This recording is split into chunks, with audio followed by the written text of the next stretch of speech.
Hello my dear students, welcome back to my YouTube channel. मेरे YouTube channel पर आप लोग का बहुत बहुत स्वागत है। डियर स्टूडेंट, आज की क्लास में हम लोग बीए सेकेंड सेमेस्टर के शिक्षा शास्त्र विषय का अध्ययन करेंगे और हम आज आज पांचवी और छठवीं यूनिट का अध्ययन करेंगे। जैसा कि पिछली क्लासेस में आप लोगों ने चौथे यूनिट तक का अध्ययन कर लिया है।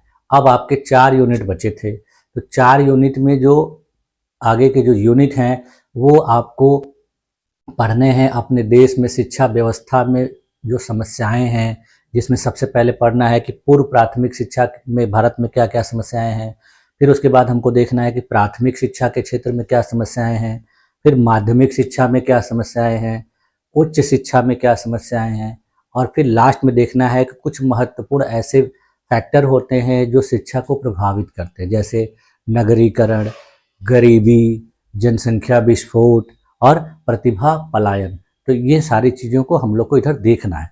तो आज की क्लास में सबसे पहले हम लोग देखते हैं कि भारत में पूर्व प्राथमिक शिक्षा के क्षेत्र में कौन कौन सी समस्याएं हैं और प्राथमिक और माध्यमिक शिक्षा में कौन कौन सी समस्याएं हैं। तो चलिए आइए देखा जाए। हाँ, देखिए, आपके सिलेबस के जो 5वें यूनिट में दिया गया है कि भारत में पूर्व प्राथमिक शिक्षा की कौन कौन सी समस्याएं हैं और उन समस्याओं को कैसे दूर किया जा सकता है। तो चलिए शुरू करते हैं कि भारत में पूर्व प्राथमिक शिक्षा की समस्याएं। जैसा कि देखिए, मैंने आप लोगों को फर्स्ट सेमेस्टर में पढ़ाया था कि पूर्व प्राथमिक शिक्षा ऐसी शिक्षा को कहा जाता है जो बच्चों को 3 वर्ष से लेकर 6 वर्ष की उम्र के मध्य प्रदान की जाती है। और इस प्रकार की शिक्षा को प्रदान करने का जो तरीका है, आप लोग देखते होंगे कि बहुत सारे ऐसे प्राइवेट स्कूल हैं जिनमें नर्सरी, एलकेजी, यूकेजी के माध्यम से ये शिक्षा प्रदान की जाती है।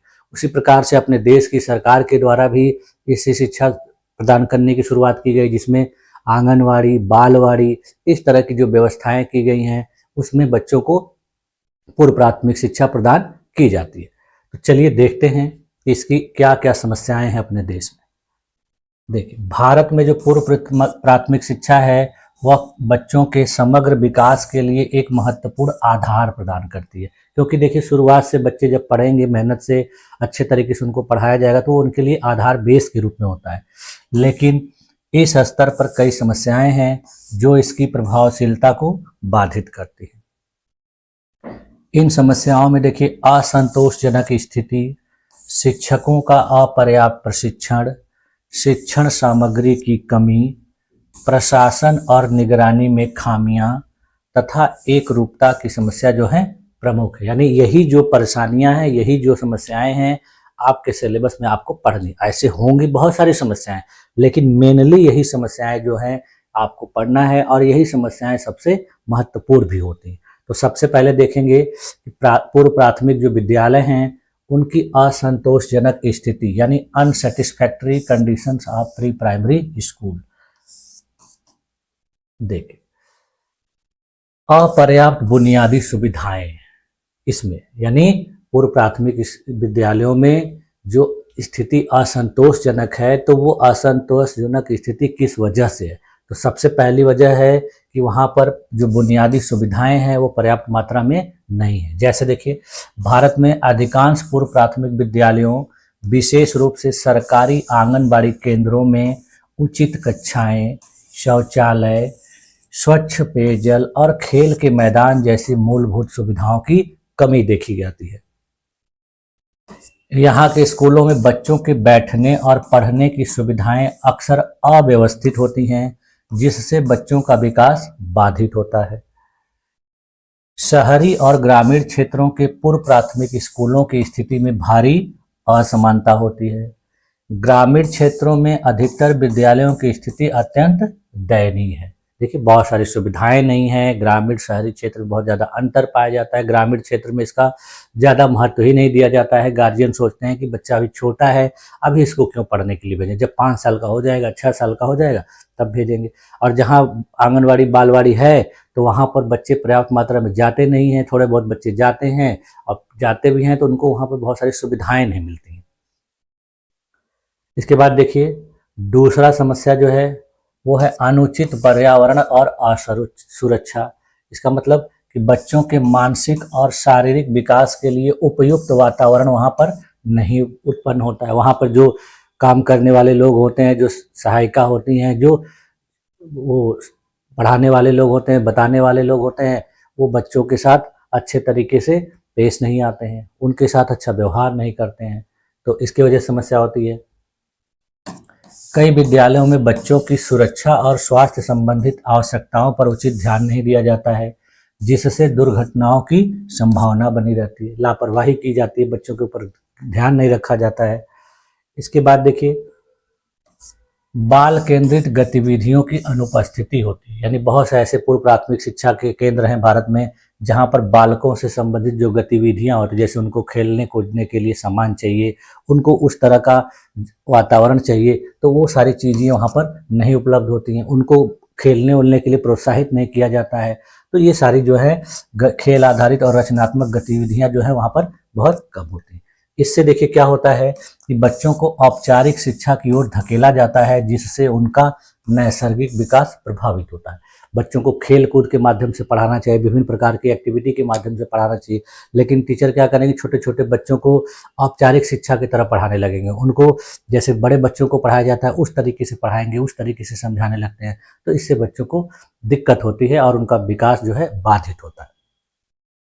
अब देखिए, दूसरा जो महत्वपूर्ण है वो है पूर्व प्राथमिक शिक्षकों का अपर्याप्त प्रशिक्षण। यानी अपने देश में पूर्व प्राथमिक शिक्षा में सबसे बड़ी जो समस्या देखी जाती है कि अपर्याप्त रूप से शिक्षक नहीं है, या शिक्षक हैं तो प्रशिक्षित नहीं है। देखिए, inadequate training of pre primary teacher. तो देखिए इसमें क्या है कि शिक्षकों का जो शैक्षणिक स्तर है वो न्यूनतम होता है, यानी न्यूनतम शैक्षणिक स्तर होने के बावजूद भी उनको अच्छे तरीके से ट्रेन नहीं किया गया रहता है। पूर्व प्राथमिक शिक्षकों के लिए न्यूनतम शैक्षणिक योग्यता और प्रशिक्षण मानकों का अभाव है। कई शिक्षकों को बाल विकास, मनोविज्ञान, प्ले वे और मॉन्टेसरी पद्धति की उचित जानकारी ही नहीं होती है। कभी पढ़े ही नहीं होते हैं, कभी स्कूल कॉलेज जाते नहीं हैं, एडमिशन करा लेते हैं, घर पे बैठे रहते हैं, जब एग्जाम आता है तो जाते हैं, वहाँ भी जुगाड़ सेटिंग ढूंढते रहते हैं, और फिर उसके बाद डिग्री मिल जाती है तो किसी तरीके से फिर जुगाड़ करके नौकरी भी पा जाते हैं, तो वो कहाँ से पढ़ा पाएंगे। तो ये सारी समस्याएं होती हैं। देखिए, किताब से पढ़ लेना और उसका प्रैक्टिकली करना, दोनों में बहुत अंतर होता है। तो जब उस तरीके से वो पढ़े रहेंगे, किए रहेंगे, तभी तो बच्चों को पढ़ाएंगे। उसके बाद देखिए, प्रशिक्षण कार्यक्रमों की कमी देखी जाती है, यानी अधिकांश शिक्षक जो है प्रशिक्षित नहीं होते हैं। जिनके पास प्रशिक्षण होता है तो वे आधुनिक शिक्षण पद्धतियों से अपरिचित होते हैं। कुछ लोग तो प्रशिक्षित ही नहीं होते हैं, और कुछ लोग जब प्रशिक्षित होते हैं तो पुराने तौर तरीके से उनको ट्रेंड किया गया रहता है, आधुनिक जरूरतों के अनुसार उनको किसी भी प्रकार की प्रशिक्षण दी ही नहीं गई रहती, तो समस्या होती है। उसके बाद देखिए, शिक्षकों को नियमित रूप से इन सर्विस ट्रेनिंग और क्षमता विकास कार्यक्रमों का अवसर नहीं मिलता है, यानी बहुत से ऐसी ट्रेनिंग होती है जब लोग नौकरी पा जाते हैं उसके बाद दी जाती है। तो इस प्रकार की ट्रेनिंग भी अगर उनको अच्छे तरीके से दे दी जाए तो विद्यालयों में अच्छे तरीके से पढ़ा सकते हैं। आप लोग देखते होंगे बहुत से लोग ट्रेनिंग जॉब जब पा जाते हैं तो उनके कुछ दिन, कुछ महीने, साल भर ट्रेनिंग चलती है। तो इस प्रकार की ट्रेनिंग अगर अच्छे तरीके से दी जाए प्री प्राइमरी स्कूल के टीचरों को, तो अच्छे से पढ़ा सकते हैं। इसके अलावा देखिए, प्ले वे पद्धति, क्रियाकलाप आधारित शिक्षण और बाल केंद्रित शिक्षण तकनीकों पर पर्याप्त प्रशिक्षण का अभाव देखा जाता है। अपने देश में इस तरह के बच्चों को पढ़ाने के लिए बहुत सारी ऐसी गतिविधियां होती हैं जिसका प्रशिक्षण लोग देते ही नहीं है, दिलवाते ही नहीं है, तो इससे वजह से दिक्कत होती है। पारंपरिक शिक्षण पद्धतियां अपनाई जाती हैं, यानी जो पहले से चली आ रही है शिक्षण पद्धति, वही छोटे बच्चों को भी अपना के लोग पढ़ाते हैं। देखिए, प्रशिक्षित शिक्षकों की अनुपस्थिति के कारण अधिकांश विद्यालयों में पारंपरिक और रटंत पद्धति का प्रयोग किया जाता है, जिससे बच्चों की रचनात्मक और आलोचनात्मक सोच विकसित नहीं हो पाती। इसमें होना क्या चाहिए कि बच्चों को अपने से बहुत सारी चीज़ें करने की छूट देनी चाहिए, उनको ऐसी वस्तुएं उपलब्ध करानी चाहिए जिसमें वो खेलते हुए कुछ सीखें, कुछ देखते हुए सीखें। इसलिए आप लोग देखते होंगे जो अच्छे प्री प्राइमरी स्कूल होते हैं प्राइवेट निजी लोगों के, देखिए वहाँ पे बहुत सारे दीवारों पे चित्र बनाए गए थे, बड़े बड़े डिजाइन बनाए गए थे, कार्टून जैसे चीज़ें बनाई गई रहती हैं। वहाँ पे खेलने कूदने की बहुत सारी चीज़ें होती हैं, झूला होता है, फुटबॉल होता है, और भी बहुत सारी चीज़ें होती हैं, खिलौने, गुड्डे गुड़िया सब होते हैं। तो बच्चे उनसे खेलते हैं तो उससे उनको बहुत अच्छा लगता है और धीरे धीरे उनकी पढ़ाई में रुचि बढ़ती है। इसके बाद देखिए तीसरी समस्या क्या है कि शिक्षण सामग्री की अनुपलब्धता, यानी अनअवेलेबिलिटी ऑफ टीचिंग मटेरियल। पहले हम लोगों ने देखा कि सुविधाओं की कमी, फिर देखा कि टीचर के प्रशिक्षण की कमी, और तीसरी कमी है शिक्षण सामग्री की अनुपलब्धता। यानी इस प्रकार के विद्यालय में उपयुक्त शिक्षण संसाधन पर्याप्त मात्रा में नहीं होते हैं। जैसे देखिए पूर्व प्राथमिक शिक्षा के लिए आवश्यक शिक्षण सामग्री में चित्र कथाएं होनी चाहिए, खिलौने होने चाहिए, रंगीन कार्ड होने चाहिए, शैक्षिक खेल से संबंधित सामान होने चाहिए, दृश्य शब्द सामग्री होनी चाहिए। ये सारे विद्यालयों में उपलब्ध नहीं होती। इसके अलावा देखिए शिक्षकों के पास बच्चों की रुचि के अनुसार शिक्षण को रोचक और प्रभावी बनाने के लिए संसाधनों की भी कमी होती है।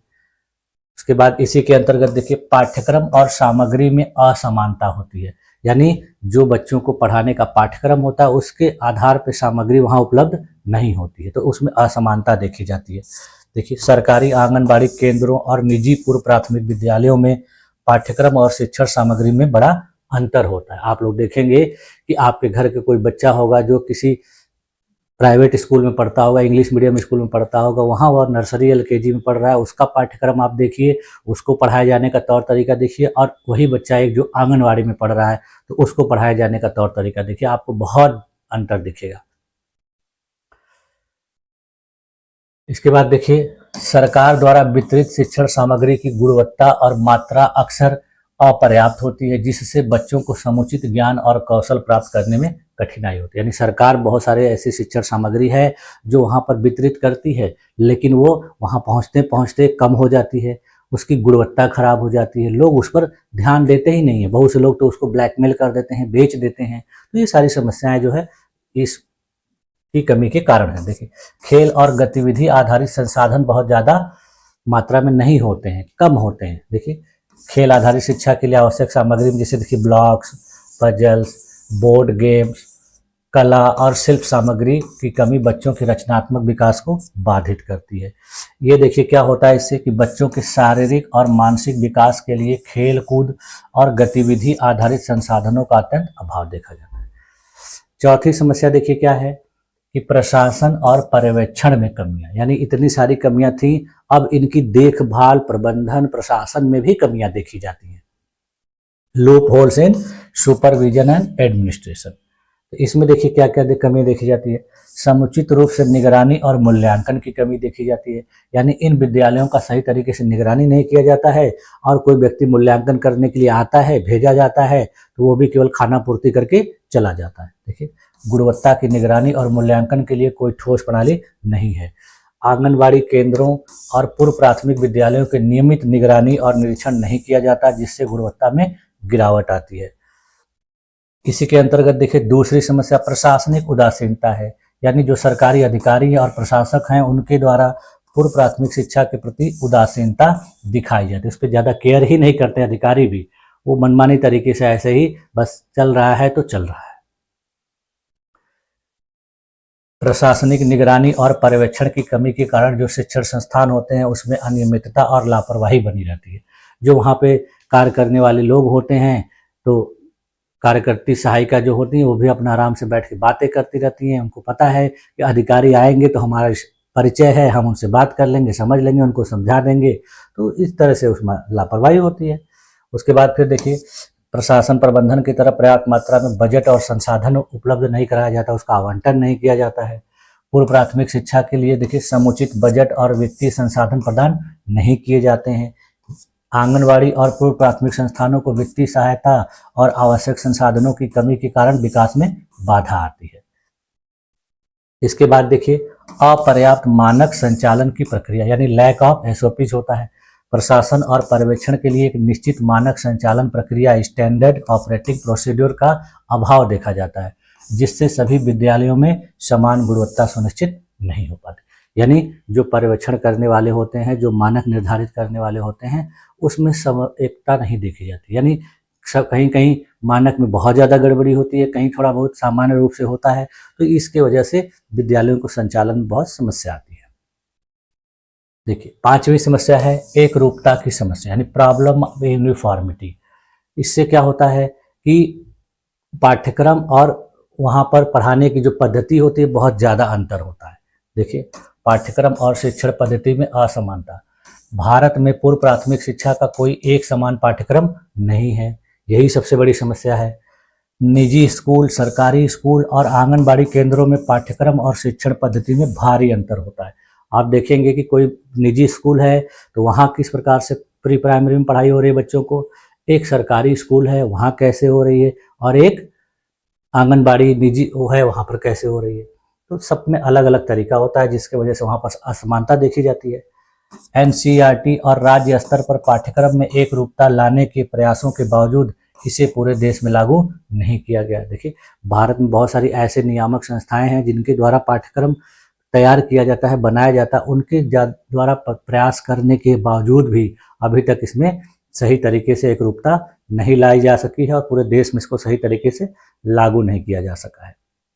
इसके अलावा देखिए, जो शिक्षकों की योग्यता और प्रशिक्षण होता है उसमें भी भिन्न भिन्न लोग होते हैं। विभिन्न राज्यों में विभिन्न तरीके से प्रशिक्षण प्रदान किया जाता है, तो जिसकी वजह से इसमें एक रूपता नहीं आती है। देखिए, विभिन्न राज्यों और संस्थानों में पूर्व प्राथमिक शिक्षकों की नियुक्ति और प्रशिक्षण की जो प्रक्रिया है उसमें बहुत ज़्यादा अंतर देखा जाता है।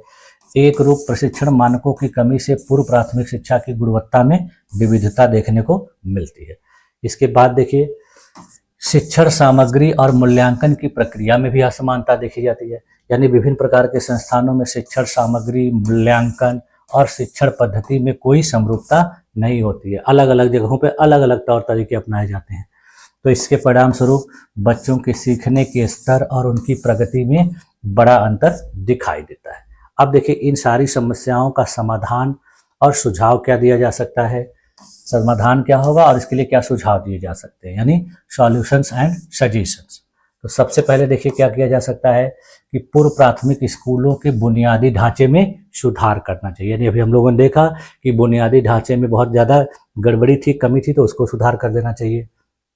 उसके बाद देखिए, शिक्षकों को उचित प्रशिक्षण प्रदान किया जाना चाहिए और उसका विकास किया जाना चाहिए। यानी जो पूर्व प्राथमिक शिक्षा की बहुत महत्वपूर्ण पद्धतियां हैं, जैसे देखिए प्लेवे पद्धति, मॉन्टेसरी पद्धति, नर्सरी पद्धति, उसके लिए उनको प्रशिक्षित किया जाना चाहिए। उसके बाद उनको बाल मनोविज्ञान की शिक्षा बहुत अच्छे तरीके से दी जानी चाहिए। इसके लिए देखिए, नियमित इन सर्विस ट्रेनिंग भी उनको देनी चाहिए। कार्यशालाओं का, वर्कशॉप का आयोजन किया जाना चाहिए। फिर उसके बाद देखिए, तीसरी गुणवत्तापूर्ण शिक्षण सामग्री उपलब्ध कराई जानी चाहिए। चौथी चीज है, प्रशासन और पर्यवेक्षण को सुदृढ़ बनाना चाहिए। पांचवी है, पाठ्यक्रम और शिक्षण पद्धति में एक रूपता लाया जाना चाहिए।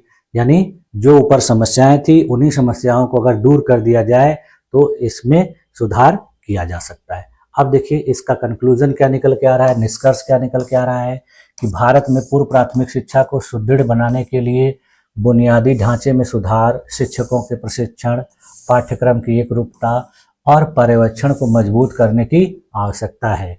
जब सभी बच्चों को समान अवसर और गुणवत्तापूर्ण शिक्षा मिलेगी तभी उनका समग्र विकास संभव होगा और देश के भविष्य की नींव मजबूत होगी। तो इस प्रकार से हमारा देखिए पूर्व प्राथमिक शिक्षा की समस्याओं से संबंधित जो भी बातें थी वो ये रही। अब देखिए जो है अगला यूनिट भी हम लोग देख लेते हैं। ये जितने भी यूनिट हैं देखिए बहुत बड़े बड़े नहीं है और इसको मैं बहुत ज़्यादा विस्तार में भी नहीं बता रहा हूँ क्योंकि आप लोग बहुत सारी ऐसी चीज़ें हैं जो आराम से समझ जा रहे हैं। तो इसमें देखिए यूनिट 6 जो है वो प्राथमिक और माध्यमिक शिक्षा की समस्याओं से संबंधित है। ये सारी चीज़ें मैंने आप लोगों को क्लास में, कॉलेज में पढ़ा दिया है, लेकिन यहाँ पर एक बार आप लोग देख लेंगे, पढ़ लेंगे तो आपका रिवीजन हो जाएगा और वो चीज़ें आपके लिए एकदम कन्फर्म हो जाएंगी। तो देखिए, भारत में प्राथमिक और माध्यमिक शिक्षा बच्चों के बौद्धिक, सामाजिक और नैतिक विकास का आधार माना जाता है, लेकिन हालांकि इस स्तर पर कई चुनौतियां और समस्याएं हैं जो शिक्षा की गुणवत्ता, पहुंच और समानता को प्रभावित करती हैं। तो ये जो समस्याएं हैं वो निम्नलिखित हैं, यानी कौन कौन सी समस्याएं इसमें हैं। तो सबसे देखिए बड़ी समस्या है पहुंच और समानता की समस्या, यानी problem of access and equity.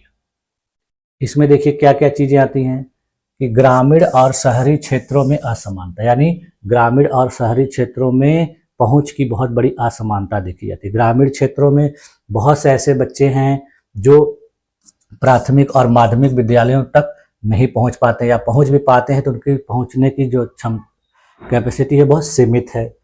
इससे बच्चों को गुणवत्तापूर्ण शिक्षा प्राप्त करने में कठिनाई होती है। कई स्कूलों में शिक्षकों की कमी देखी जाती है, बुनियादी ढांचे की अनुपलब्धता देखी जाती है और संसाधनों की कमी होती है, जिसके वजह से बच्चे वहां नहीं पहुंच पाते हैं।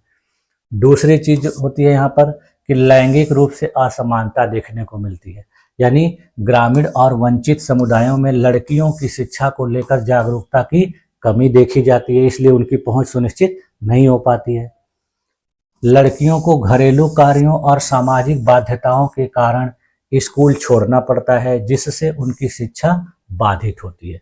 लोग सोचते हैं कि लड़की है, चलो इसको क्या करेंगे पढ़ा के, बहुत ज़्यादा इसको तो घर पे यही सब काम करना है, तो उसको बहुत कोशिश करते हैं तो प्राइमरी तक 8 तक पढ़ा देते हैं, बहुत कोशिश करते हैं तो 10 तक पढ़ा देते हैं, उसके बाद बंद कर। लेकिन कुछ ऐसे भी क्षेत्र हैं जहाँ पर लड़कियों को पढ़ने भेजा ही नहीं जाता है। तो ये सारी समस्याएं हैं लैंगिक असमानता से संबंधित। उसके बाद फिर देखिए इसी में आर्थिक असमानता होती है, जिसकी वजह से बच्चे विद्यालय में नहीं पहुंच पाते। देखिए इकोनॉमिक डिस्पैरिटी, गरीब और वंचित वर्ग के जो बच्चे होते हैं वो निजी स्कूलों में प्रवेश नहीं ले पाते हैं, जहां शिक्षा की गुणवत्ता बेहतर होती है। निजी स्कूल वाले क्या होता है कि पैसा लेते हैं, फीस लेते हैं, तो इसलिए वहां पर जो शिक्षा की गुणवत्ता है थोड़ी अच्छी होती है, तो वहां पर बच्चे जो गरीब होते हैं, जो आर्थिक रूप से कमजोर होते हैं, वो प्रवेश ही नहीं ले पाते हैं।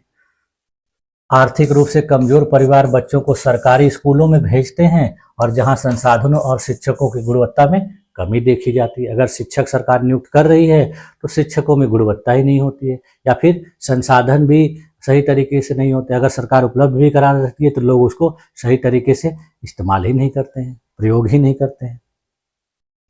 फिर देखिए इसमें समावेशी शिक्षा की कमी देखी जाती है, यानी लैक ऑफ इंक्लूसिव एजुकेशन। दिव्यांग बच्चे या विशेष आवश्यकता वाले बच्चों के लिए समावेशी शिक्षा का अभाव देखा जाता है।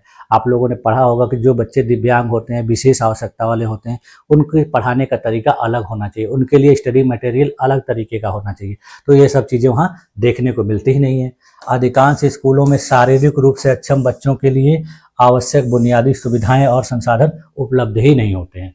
तो इस प्रकार के बच्चे विद्यालयों में जाना नहीं चाहते, या गार्जियन उनको भेजना नहीं चाहते कि बच्चे को भेज देंगे तो वहां दिक्कत होगी, तो कौन संभालेगा। अब देखिए दूसरी समस्या है बहुभाषिकता की समस्या, यानी कई भाषा, प्रॉब्लम ऑफ मल्टीलिंगुअलिज्म। इस प्रकार के प्राथमिक और माध्यमिक विद्यालयों में देखिए भाषा की समस्या होती है, और उन भाषा की समस्या में देखिए सबसे पहले घर की भाषा और विद्यालय की भाषा में अंतर पाया जाता है। बच्चे घर पे किसी और भाषा में बोलते हैं और विद्यालय में जाके उनको किसी और भाषा में बोला जाता है या पढ़ाया जाता है, तो समस्या होती है। देखिए भारत में बच्चों की मातृभाषा और विद्यालय की भाषा में अंतर होने के कारण बच्चे शिक्षा के प्रति रुचि नहीं ले पाते हैं। आप लोग देखते होंगे बहुत सारे ऐसे गार्जियन हैं जो बच्चों को इंग्लिश मीडियम स्कूल में पढ़ाना चाहते हैं और भेजते भी हैं, लेकिन बच्चा इंग्लिश मीडियम स्कूल में 2-3 घंटे, 4 घंटे, 5 घंटे रहेगा, लेकिन 18 से 19 घंटे तो घर में रहता है ना। तो घर के लोगों के द्वारा किस भाषा का प्रयोग किया जा रहा है उसका ज़्यादा उसके ऊपर प्रभाव पड़ेगा, तो इसकी वजह से समस्या आती है। देखिए कई विद्यालयों में शिक्षण का माध्यम अंग्रेजी है, जबकि अधिकांश बच्चे स्थानीय भाषा या मातृभाषा बोलते हैं। बताइए घर पे लोग एक ही उसी तरह से बात करेंगे जो वहाँ की भाषा होगी, स्थानीय भाषा है। मात्र बहुत लोग करते हैं हिंदी में बात करते हैं, और बहुत लोग अपने यहाँ की जो स्थानीय भाषा होती है, लोकल भाषा होती है, उसमें बात करते हैं। तो बच्चों को समस्या होती है, क्योंकि छोटे बच्चे अभी उतना जानते नहीं हैं, तो वो सही तरीके से नहीं पढ़ पाते हैं। देखिए भाषा की इसी दूरी के कारण बच्चों की जो सीखने की क्षमता है वो प्रभावित होती है और वे आत्मविश्वास खो बैठते हैं। इसके बाद फिर देखिए विद्यालय की भाषा समस्या हो गई। अब कक्षा में भाषाई विविधता की चुनौती।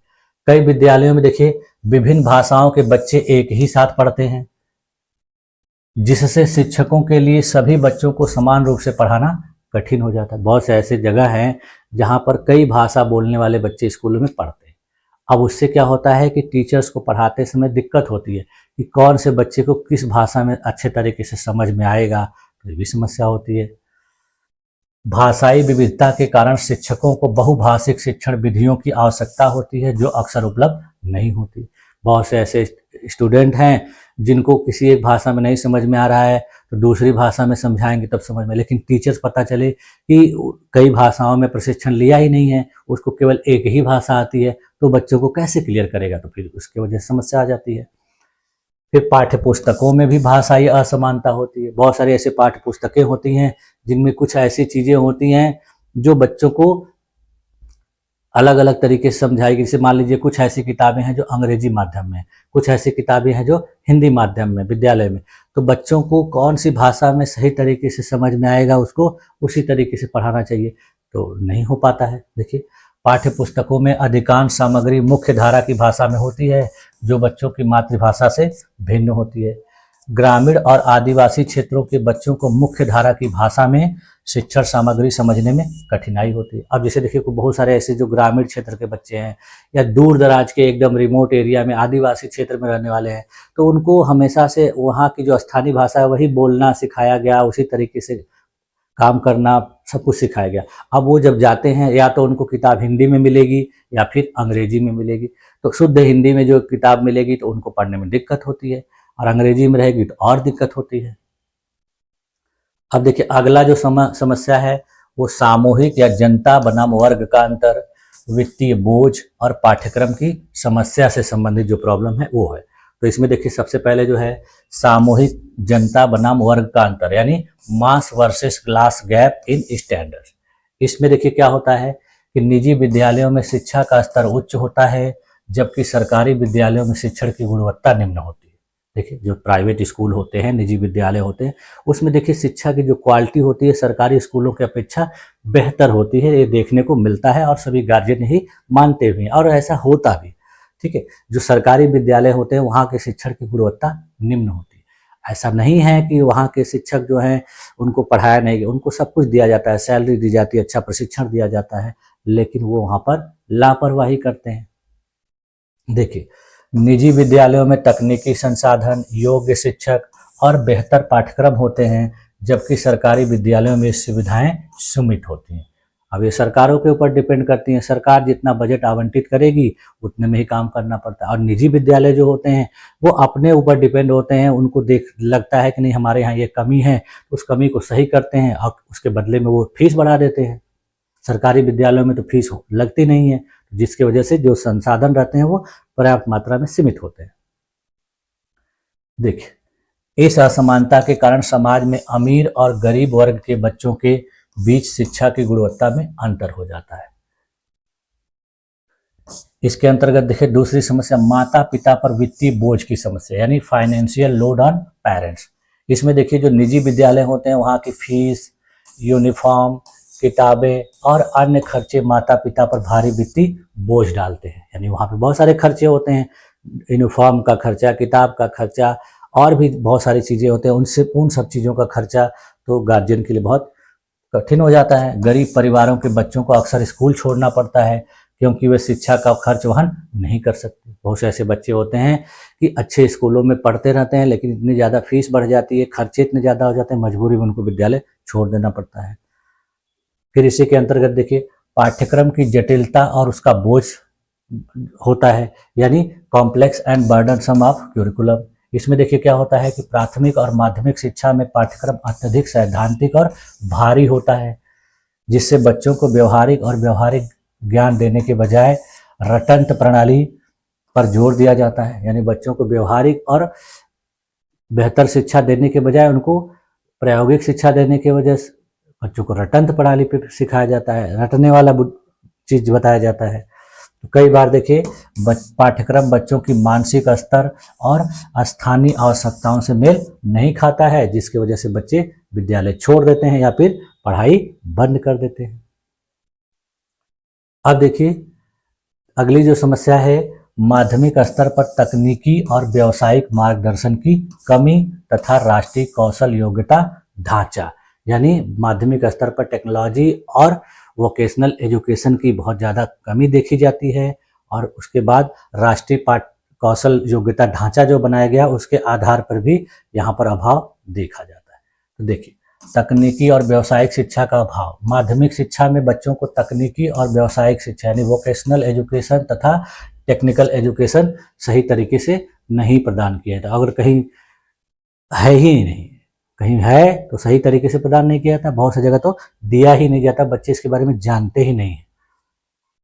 देखिए, बच्चों को उनके कौशल और रुचि के आधार पर व्यावसायिक मार्गदर्शन नहीं दिया जाता, जिससे वे भविष्य में उचित करियर का चुनाव नहीं कर पाते। इसलिए आप लोग देखते होंगे कि हाई स्कूल इंटर करने के बाद भी आपको कुछ नहीं पता रहता कि मुझे किस क्षेत्र में जाना चाहिए, मुझे क्या करना चाहिए, क्योंकि आपको पहले से स्कूल में सब चीज़ें बताई ही नहीं जाती हैं। तो स्टूडेंट को बहुत प्रॉब्लम होती है। अब बहुत से स्कूलों में कराया जाता है, लेकिन आधा अधूरा, खाना पूर्ति की जाती है। कुछ दिन तक बच्चों को कोई कार्य करवा दिया गया, कोई प्रोजेक्ट दे दिया गया, अब बस हो गया, छोड़ दिए।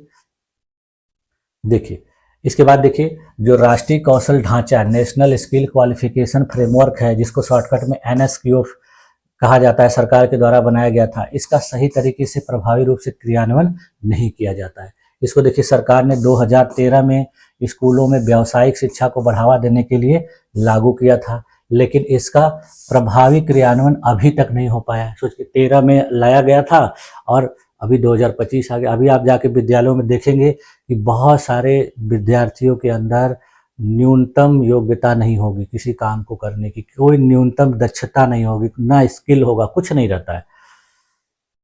देखिए, NSQF का उद्देश्य बच्चों को 10वीं और 12वीं के बाद कौशल आधारित शिक्षा देकर उन्हें रोजगार योग्य बनाना था, लेकिन अधिकांश विद्यालयों में इसका उचित ढांचा उपलब्ध ही नहीं है। अभी क्या कहा मैंने कि बहुत से ऐसे विद्यालय हैं जहां इसके बारे में जानते ही नहीं होंगे, तो कहां से लागू होगा। इसके बाद देखिए, वहां पर विद्यालयों में कैरियर काउंसलिंग और मार्गदर्शन का अभाव देखा जाता है। अभी मैंने आप लोग को बताया कि टीचर ही बच्चों को किसी भी प्रकार का मार्गदर्शन नहीं देते, उनके कैरियर से संबंधित, उनके भविष्य से संबंधित ना कोई परामर्श देते हैं, तो बच्चे भी एकदम उदासीन रहते हैं, वो भी अपना जैसे तैसे पढ़ रहे हैं बस। देखिए, माध्यमिक स्तर पर बच्चों को सही करियर मार्गदर्शन और सलाह नहीं दी जाती, जिसकी वजह से उनको भविष्य में बहुत समस्या आती है।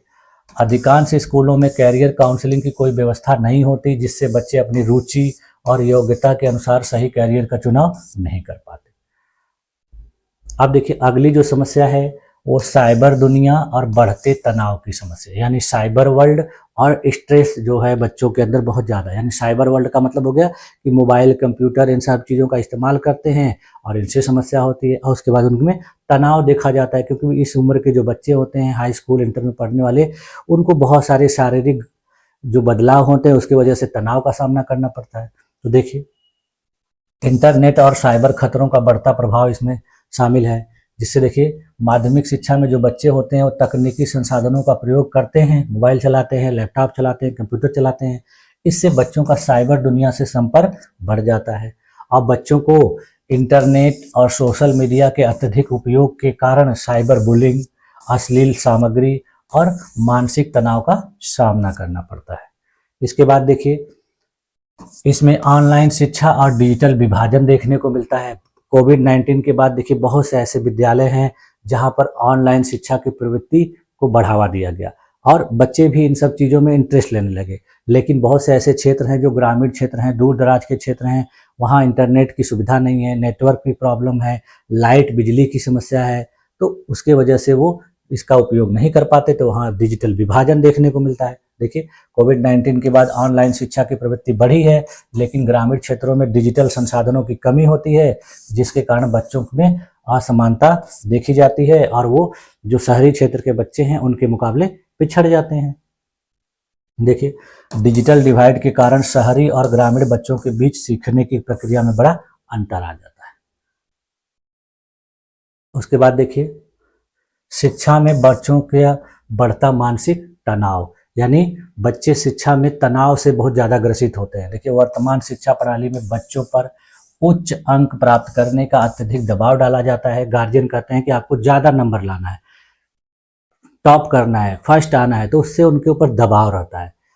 पढ़ने पर ध्यान न देते हैं, उसकी वजह से तनाव में रहते हैं। वो खाली बस सोचते हैं कैसे ज़्यादा नंबर लाया जाए, नहीं लाएंगे तो डांट सुननी पड़ेगी। तो इसलिए उनके ऊपर देखिए परीक्षाओं का बोझ होता है, पाठ्यक्रम की जटिलता होती है, अपने कैरियर की भी अनिश्चितता होती है, जिसकी वजह से बच्चों में तनाव होता है, चिंता होता है और अवसाद जैसी समस्याएं भी देखी जाती है। जब ज़्यादा प्रेशर दिया जाएगा तो उसका दबाव, अगर पाठ्यक्रम नहीं समझ में आ रहा है तो उसका सही तरीके से स्कूल में पढ़ाया ही नहीं जा रहा है, गार्जियन का रैंक नंबर लाना है, टॉप करना है, तो कहाँ से होगा? बच्चे इस सारी चीज़ों की वजह से तनाव में आ जाते हैं। तो देखिए, अब ये सारी जो समस्याएं हम लोगों ने देखी प्राथमिक और माध्यमिक शिक्षा में, इसके लिए क्या समाधान और सुझाव हम लोग देख सकते हैं। तो देखिए, सबसे पहले जो समस्या थी कि समान अवसर और पहुंच की समस्या थी, तो उसको दूर किया जाना चाहिए, यानी शिक्षा में समान अवसर और पहुंच सुनिश्चित किया जाना चाहिए। यानी सभी लोगों के लिए विद्यालय में पहुंच मतलब सभी लोग आसानी से पहुंच जाएं और वहां पर किसी के साथ किसी भी प्रकार का भेदभाव नहीं किया, यानी सभी छात्रों या चाहे छात्रा हों, सबको सुविधा दी जाए और तब जाके ये चीज़ें दूर हो जाएंगी। उसके बाद देखिए, भाषाई विविधता को सम्मान दिया जाए और बच्चों को मातृभाषा में शिक्षा दी जाए। देखिए, इसलिए अभी नई शिक्षा नीति जो आई उसमें कहा गया है कि बच्चों को कक्षा 5 तक मातृभाषा में पढ़ाया जाए, स्थानीय भाषा में पढ़ाया जाए, और हो सके तो इसको कक्षा 8 तक भी लागू किया जाए, जिससे क्या होगा कि बच्चे किसी भी चीज़ को आसानी से समझ जाएंगे। उसके बाद देखिए, तीसरी समाधान या सुझाव क्या है कि पाठ्यक्रम को सरल किया जाए और उसको व्यवहारिक बनाया जाए, यानी बच्चों की मानसिक क्षमता के अनुसार पाठ्यक्रम को कर दिया जाए, जिससे वो आसानी से उसको पढ़ लें और समझें। फिर इसके बाद देखिए, माध्यमिक और उच्च माध्यमिक विद्यालयों में तकनीकी और व्यावसायिक शिक्षा को बढ़ावा दिया जाना चाहिए, यानी जो विद्यार्थी हाई स्कूल इंटर पास करके निकलें तो उनके अंदर किसी न किसी प्रकार की कोई ना कोई स्किल डेवलप रहनी चाहिए, जिससे उनको अपने भविष्य में कैरियर से संबंधित कोई समस्या ना हो। उसके बाद देखिए, साइबर सुरक्षा और मानसिक स्वास्थ्य पर भी ध्यान देना, यानी बच्चों को साइबर अटैक से बचाना है, उनको मोबाइल वगैरह इतना ज़्यादा नहीं देना है, उनका उपयोग उतना नहीं करना है, और उसके बाद उनको बहुत ज़्यादा दबाव नहीं डालना है, उनके स्वास्थ्य का भी देखभाल करना है, तब जाके ये सारी चीज़ों को सही किया जा सकता है। ठीक है, तो देखिए, इनका क्या कंक्लूजन निकल के आया कि भारत में प्राथमिक और माध्यमिक शिक्षा की समस्याओं को दूर करने के लिए शिक्षा प्रणाली में सुधार करना होगा, समावेशी शिक्षा को अपनाना होगा, व्यावसायिक मार्गदर्शन प्रदान करना होगा, भाषाई विविधता का सम्मान करना होगा और मानसिक स्वास्थ्य पर ध्यान देना होगा, तब जाके इन सारी चीज़ों को सही किया जा सकता है। जब सभी बच्चों को इस प्रकार से समान अवसर और गुणवत्तापूर्ण शिक्षा प्राप्त होगी, तभी देश का भविष्य सुदृढ़ और प्रगतिशील बनेगा।